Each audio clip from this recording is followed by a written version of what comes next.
Hello மக்களே! நம்ம சேனல்ல இன்னைக்கு வாழைப்பூ, முருங்கைக்கீரை துவட்டல் எப்படி பண்ணலான்னு பார்க்கலாங்க. அதுக்கு வாழைப்பூ எடுத்துக்கோங்க. அதில இருக்க நரம்பெல்லாம் எடுத்துட்டு, குட்டி குட்டியா நறுக்கி, உப்பு, மஞ்சத்தூள் போட்டு வேக வச்சு எடுத்து வச்சுக்கோங்க இந்த மாதிரி.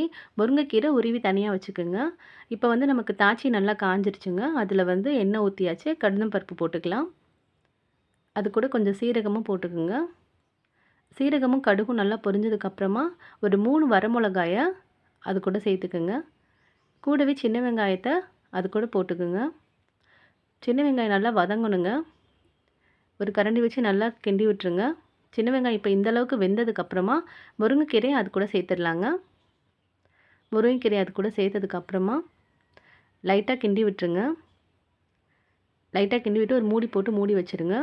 கொஞ்சம் முருங்கைக்கீரை இந்த அளவுக்கு கொஞ்சம் சுருண்டு வந்துடும். வெந்த மாதிரி. இப்போ தேவையான அளவு உப்பு போடுங்க. உப்பு போட்டுட்டு கொஞ்சம் லைட்டாக கிண்டி விட்டு ஒரு மூடி போட்டு மூடி வச்சுருங்க. அப்புறமா கொஞ்சம் தண்ணி ஊற்றணுங்க. தண்ணி கொஞ்சம் தெளித்து விட்டுக்குங்க. தெளித்து விட்டு ஒரு மூடி போட்டு மூடி வச்சுருங்க. கீரை வந்து வெந்துடும். இப்போ இந்த ஸ்டேஜில் நம்ம வேக வச்சுருக்க அந்த வாழைப்பூவை அது கூட சேர்த்துடலாங்க. எல்லா வாழைப்பூவையும் சேர்த்துடுங்க. சேர்த்துட்டு ஒரு கரண்டி வச்சு நல்லா கிண்டி விட்டுருங்க.